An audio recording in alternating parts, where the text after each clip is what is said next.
Hello everyone, આજના વિડીયોમાં પંચાયતી રાજ વિશે 20 પ્રશ્નો જોઈશું. તો શરૂ કરીએ. પ્રશ્ન 1. ગુજરાત રાજ્યની રચના 1 મે 1960 બાદ પૂર્વ તૈયારી અને ઉત્સાહપૂર્વક પંચાયતી રાજ વ્યવસ્થાનો અમલ ક્યારથી શરૂ કરવામાં આવ્યો?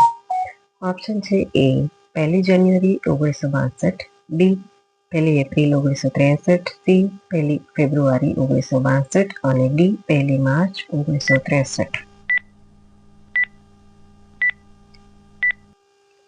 સાચો જવાબ છે ઓપ્શન ડી 1 એપ્રિલ 1963. પ્રશ્ન 2. ગ્રામ પંચાયતમાં સ્થાનિક કક્ષાએ ન્યાયિક પ્રક્રિયા પૂરી કરવા માટે ચૂંટવામાં આવતા સમાધાન પંચની રચના કોના થકી થાય છે? ઓપ્શન એ ગામ કે નગર પંચાયત, બી સ્થાનિક અદાલત, સી જિલ્લા અદાલત અને ડી રાજ્યની વડી અદાલત.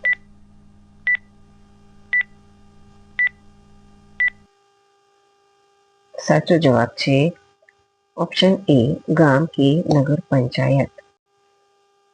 પંચાયતી રાજના પ્રણેતા બળવંતરાય મહેતાનું અવસાન કેવી રીતે થયું હતું? તમારા ઓપ્શન છે એ હૃદયરોગના હુમલાથી, બી રોડ અકસ્માત, સી વિમાની દુર્ઘટનાને કારણે અને ડી આત્મઘાતી હુમલાથી.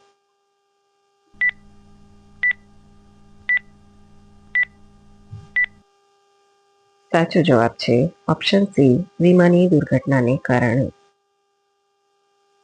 પ્રશ્ન 4.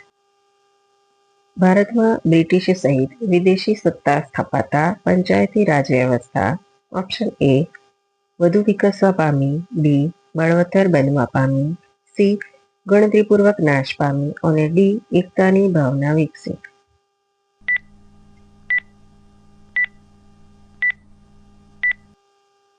સાચો જવાબ છે ઓપ્શન સી ગણતરીપૂર્વક નાશ પામી.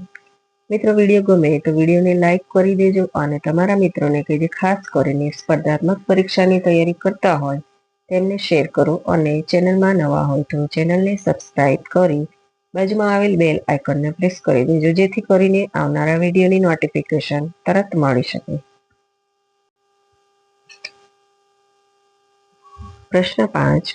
ગુજરાત રાજ્યની રચનાના શરૂઆતના વર્ષોમાં સરકારે પંચાયતી રાજ્યના માળખામાં જરૂરી સુધારા સૂચવ્યા અધ્યક્ષપદે કોની નિમણૂક કરી હતી? Option A Shri Jhinabhai Darji, B Shri Jivraj Mehta, C Shri Hitendrabhai અને ડી શ્રી બળવંતરાય મહેતા.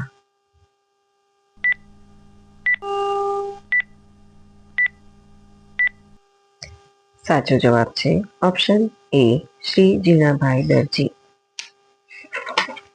પ્રશ્ન 6. ગ્રામ પંચાયતનું વાર્ષિક બજેટ કોની સમક્ષ મૂકવાનું હોય છે? ઓપ્શન એ તાલુકા પંચાયત, બી જિલ્લા પંચાયત, સી ગ્રામ સભા અને ડી ગ્રામ સેવક.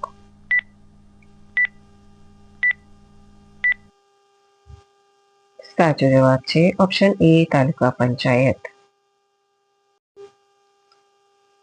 પ્રશ્ન 7. તાલુકા પંચાયત પ્રમુખની ચૂંટણી કેવી રીતે થાય છે? ઓપ્શન એ પ્રત્યક્ષ રીતે, બી પરોક્ષ રીતે, સી થતી નથી અને ડી પ્રત્યક્ષ અથવા પરોક્ષ રીતે થાય છે.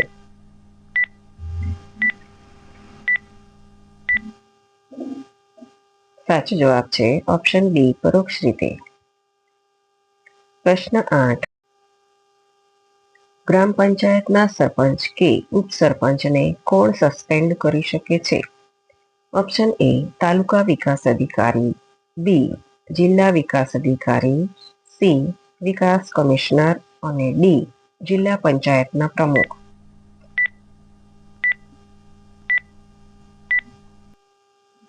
સાચો જવાબ છે ઓપ્શન બી જિલ્લા વિકાસ અધિકારી.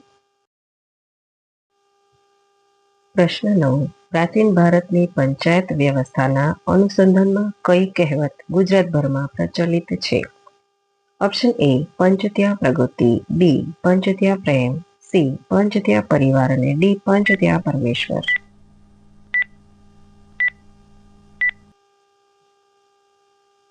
સાચો જવાબ છે ઓપ્શન ડી પંચ ત્યાં પરમેશ્વર.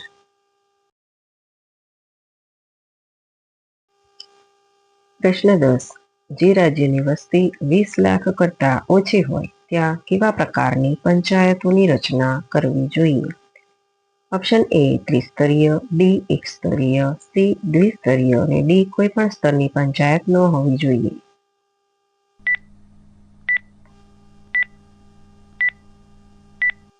સાચો જવાબ છે ઓપ્શન સી દ્વિસ્તરીય. પ્રશ્ન 11. ગ્રામ પંચાયતની ચૂંટણીમાં ચૂંટાયેલા સભ્યોની બેઠક ફરજિયાતપણે કેટલી સમય મર્યાદામાં બોલાવવી પડે? ઓપ્શન એ 4 અઠવાડિયા, બી 15 દિવસ, સી 2 અઠવાડિયા અને ડી 1 અઠવાડિયું.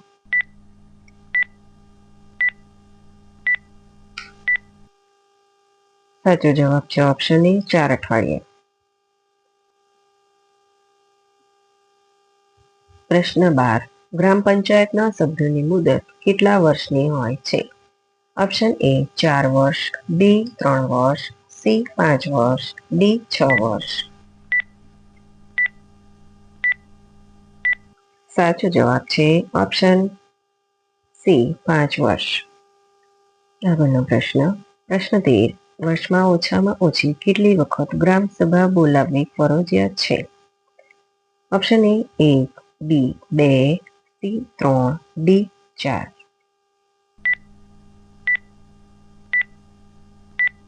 સાચો જવાબ છે ઓપ્શન બી 2. પ્રશ્ન 14. ગ્રામ પંચાયતની કારોબારી સમિતિના સભ્ય કોણ બની શકે છે? ઓપ્શન એ ગ્રામસભાના સભ્યો, બી ગામના શિક્ષિત આગેવાનો, સી ગ્રામ સભા નક્કી કરે તે અને ડી ગ્રામ પંચાયતના ચૂંટાયેલા સભ્યો.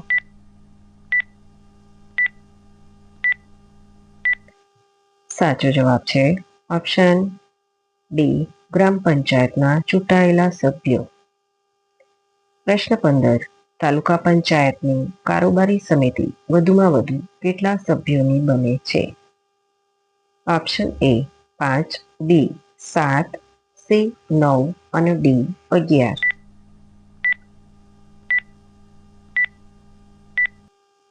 સાચો જવાબ છે ઓપ્શન સી 9.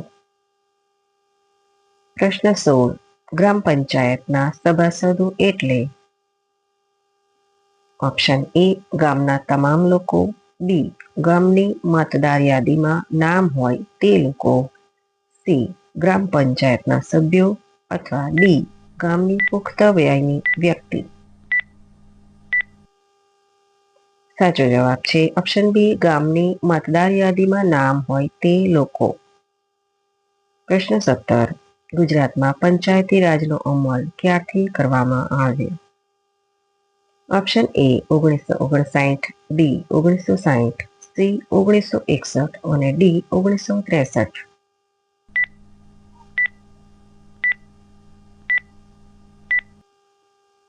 સાચો જવાબ છે ઓપ્શન ડી 1963.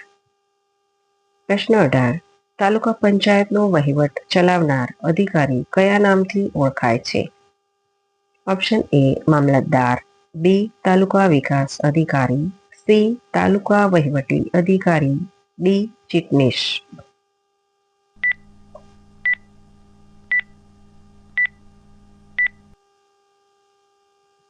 સાચો જવાબ છે ઓપ્શન ડી તાલુકા વિકાસ અધિકારી.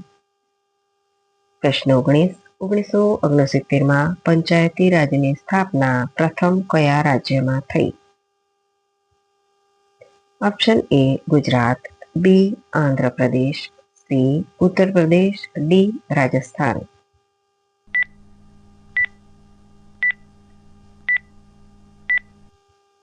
સાચો જવાબ છે ઓપ્શન ડી રાજસ્થાન. પ્રશ્ન 20. પેસા એટલે કે the Panchayat extension to scheduled area act 1996નો આદર્શ નિયમોને કારણે ગામની ગ્રામસભાને કઈ બાબતો માટે વિશેષ અધિકારો મળશે? ઓપ્શન એ ગૌણ ખનિજ ઉત્ખનન, બી ગૌણ વન પેદાશોની માલિકી, સી જમીન અને જમીન સંપાદન, ડી ઉપરોક્ત બધી જ બાબતો.